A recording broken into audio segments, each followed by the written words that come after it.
India को आपने हाफिज सईद, दाऊद इब्राहिम, मौलाना Masood Azhar handover कर दिया। आरजू जी 2 घंटे के अंदर ये लोग गाना गाना शुरू कर देंगे, तीनों के तीनों, और बता देंगे पूरा चिट्ठा पर्चा कि हाँ, हम उस आर्मी चीफ से मिले थे, वहां से इतने पैसे आए थे, ये हमारा पासवर्ड है, यहाँ पे देखो पूरी डिटेल्स। तो पाकिस्तानी डीप स्टेट पूरा एक्सपोज हो जाएगा। तो पाकिस्तान कभी हैंडओवर नहीं करेगा। अमेरिका इनको इसलिए नहीं लेना चाहता क्योंकि इन्होंने अमेरिका को कभी टारगेट नहीं करा ना। दाऊद ने अमेरिका को टारगेट करा है, उसने भी इंडिया को टारगेट करा था, खासतौर से 1993 बॉम्ब ब्लास्ट जो सबसे बड़ा टारगेट था। लश्कर तैयबा, हाफिज सईद वाला, जैश मोहम्मद, मौलाना मसूद अजहर, ये जो 3-4 लोग हैं, मैं अभी हिजबुल मुजाहिदीन वाले जो हैं सैयद सलाउद्दीन, मैं उनका नाम नहीं लेना चाह रहा, और मैं और बाकियों की बात नहीं कर रहा, हैं कई सारे, मैं 3 चीफ लोगों की बात कर रहा हूं जो मुख्यतर लोग हैं वहां पे। तो अब ये अमेरिका क्या करेगा इनको लेकर? जब तक अमेरिका को पता है कि पाकिस्तान में है, और पाकिस्तान को ये पता है कि अमेरिका को पता है कि पाकिस्तान में है या पाकिस्तान के कंट्रोल में अफगानिस्तान में, तो अमेरिका गर्दन पकड़ सकता है ना पाकिस्तान की। आप एक बात बताइए, अगर पाकिस्तान कल कहता है कि ठीक है, दाऊद इब्राहिम मर गया, ये उसकी लाश देख लो, मसूद अजहर मर गया, ये इसकी लाश देख लो, और हाफिज सईद मर गया, इसकी लाश देख लो, तो अमेरिका फिर कौन सी चाबी लगाएगा इनको? तो साफ हो गया ना मामला। आपने अपना टेररिज्म का जो ज्यादातर नेटवर्क है आपने खत्म कर दिया। अमेरिका को तो चाबी लगा। अमेरिका ने 450 मिलियन, मुझे काफी इंडियंस ने बोला कि नहीं, अमेरिका ने इसलिए दिया है क्योंकि इंडिया के खिलाफ यूज नहीं करेगा। आपकी भी पिछली शो में आपने ये बात बोली थी कि इंडिया के लिए है ही नहीं है, इंडिया के लिए है ही नहीं है। ये जो F-16 वाला मामला है, अमेरिका के वो प्राइस करके कुछ, मैंने ट्वीट करा, उसमें मैं नाम भूल गया, स्पोक्स पर्सन ने साफ तौर से कहा है कि these we have given for anti terrorism operation. आप काम पे लगिए, वही डू मोर, पुरानी चीज, डू मोर। आपको चाहिए, अगर आपको नहीं चाहिए तो ठीक है, हम इसको विड्रॉ कर लेते हैं। विड्रॉ करेंगे तो आपका half of your air fleet will come down, आपका खत्म हो जाएगी एयरफोर्स, उड़ ही नहीं सकती। 40 साल पुरानी टेक्नोलॉजी आपकी, without maintenance it can not fly. आपको लगता है अगर ये मसूद अजहर की लाश दिखा दें, जी हमने इसको मार दिया, या हाफिज सईद को दिखा दें, या किसी इवन जवारी को भी अगर दिखाया है, तो जो उनकी एक्टिविटीज थी या जो इनकी एक्टिविटीज हैं टेररिज्म को लेकर, जिस तरह की ये हरकतें करते रहे, क्या वो रुक जाएंगी? सिर्फ इनके हेड्स को अगर मार दिया जाए, ये तो बहुत तादाद में इन्होंने तब टीम बना ली होगी ना अपनी। देखिए बात ये होती है कि फिगर से लोग जाने जाते हैं। जैसे लश्कर तैयबा में हम जानते हैं हाफिज सईद, अब किसी भी हिंदुस्तानी से पूछ लीजिए, सबको हाफिज सईद का नाम पता है। हाफिज सईद का नंबर 2 कौन है, किसी को नहीं पता। हो सकता है मुझे बताओ, आपको पता हो, क्योंकि हम लोग पढ़ते हैं इसके बारे में, लेकिन लोगों को नहीं पता है। People identify a terror outfit by its head. Al Qaeda Osama bin Laden, Ayman al Zawahiri, ठीक है। ये एक मतलब हमारे दिमाग में ऐसी बात होती है, तो उससे बहुत फर्क पड़ता है, क्योंकि ये पर्सनैलिटी रन आउटफिट्स होती हैं ज्यादातर टेरर आउटफिट्स। और टेरर आउटफिट्स में ये भी देखा, अब देखिए अलकायदा में जब से ओसामा बिन लादेन को मारा, अलकायदा बिल्कुल हाफ से भी हाफ हो गई, उसकी इफेक्टिवनेस कम हो गई, ठीक है ना। इस्लामिक स्टेट को देख लीजिए, इस्लामिक स्टेट्स के 3-4 ऊपर वालों को खत्म करा, वो खत्म हो गई। तहरीक तालिबान पाकिस्तान नहीं खत्म हुई, उनके 3-4 लोगों को ड्रोन स्ट्राइक में उड़ा दिया था ऊपर वाले, जो ये इनके जो कबीले वाले हैं, जो टॉप इनके बॉसेस थे, उनको अमेरिका ने ड्रोन स्ट्राइक से उड़ा दिया। तहरीक तालिबान पाकिस्तान क्यों नहीं गए? क्योंकि तहरीक तालिबान पाकिस्तान अपने घर में ऑपरेट कर रही है।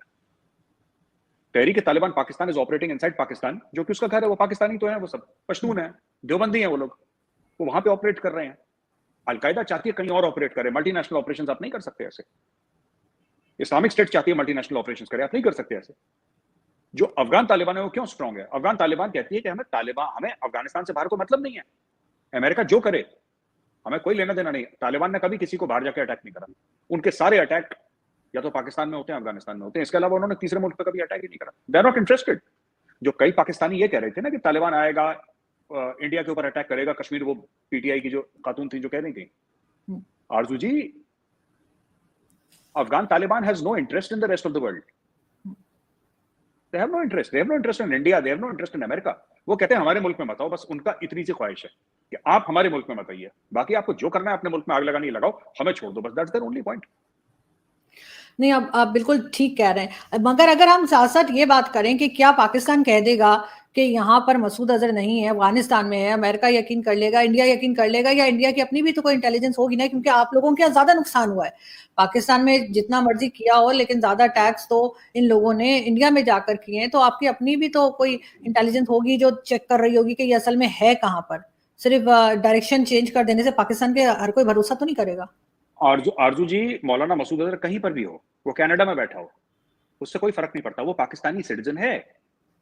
उसको पाकिस्तानी स्टेट ने पैदा करा है, पाकिस्तानी स्टेट ने ट्रेन करा है, पाकिस्तानी स्टेट ने फंड करा है, उसके अभी भी मदरसे चलते हैं, उसके अभी भी मसाजिद हैं, उसका अभी भी इंफ्रास्ट्रक्चर है। उससे क्या फ़र्क पड़ता है वो अफ़गानिस्तान में बैठा है? हो सकता है काबुल में बैठा हो सकता है कंधार में बैठा हो सकता है मज़ार शरीफ में बैठा हो, कहीं पर भी बैठा हो, है वो पाकिस्तानी ना? है वो पाकिस्तानी। तो ठीक है, Pakistan will be held accountable and FATF will hold Pakistan accountable. आप कितनी भी चिट्ठियाँ लिख दीजिए, उससे क्या फ़र्क पड़ता है?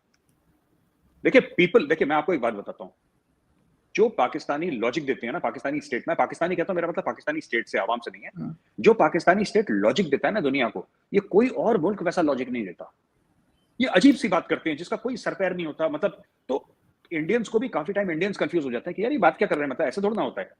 वो बोलेगा 2 + 2 = 17 है, बस अड़ जाएँगे उसके ऊपर कि 2 + 2 जो है वो 17 है, अब वो अड़ गए पाकिस्तानी, अब आप क्या कर लेंगे उसमें? वो अड़ जाते हैं इसमें। जबकि बाकी दुनिया कहती है यार ये बड़ी अजीब-सी बात कर रहे हैं। जैसे मैं आपको बताता हूँ, एक छोटा-सा एग्ज़ाम्पल देता हूँ। अ, पूरा जो इमरान खान वाला वाक़या चल रहा है, इमरान खान ने बोला कि मेरी हुकूमत को अमेरिका ने हटा दिया, क्योंकि मैंने एब्सोल्यूटली नॉट बोला। यही तो इमरान खान, इसी बेस पे तो इमरान खान ने पूरे मुल्क में आग लगा रखी है आपके। लगा रखी कि नहीं लगा रखी? पूरे मुल्क में आग बिल्कुल। लगा रखी है इमरान खान। हुँ। किसी पाकिस्तान तहरीक-ए-इंसाफ वाले ने इमरान से ये पूछा कि आप सबूत दिखाइए।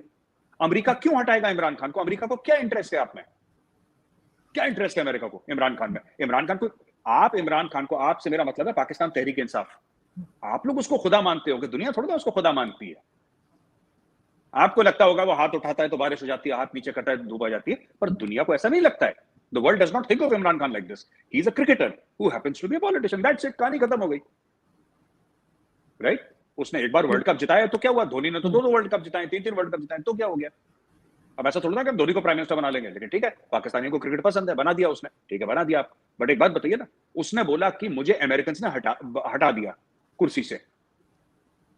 इमरान खान कभी कोर्ट ऑफ लॉ में प्रूव कर ही नहीं सकता कि अमेरिका का इंटरफेरेंस हुआ था, हुँ। पर उसने झूठ बोल दिया। उसने अपने खुद के बंदे की लिखी हुई कागज दिखा दिया, पाकिस्तानी कौम उसके पीछे चल गई।